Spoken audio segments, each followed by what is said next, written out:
qualifié en bas 325 000. Ou tare men gon kay neuf. On kay kote se ou même qui premier monde qui a habité là-dedans. An nou gade communauté ça. Li rele Garden Walk, li nan Jackson, Georgia.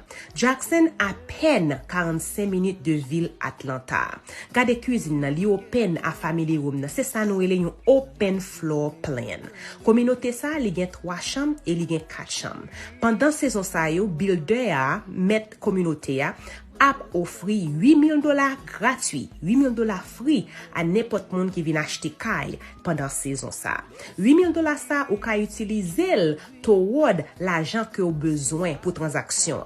Ça veut dire si lender a mortgage compagnie dit ou besoin $20 000 et puis kounya builder a bo 8 000, ça veut dire ou besoin $12 000 pour faire closing. Gardez master bedroom nan. Li même gen place côté pour mettre couch pour chita.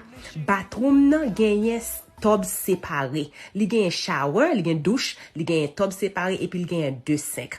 C'est un bel kay lié qui nan budget. Si ou gen question ou ta remen youn, contactez-moi.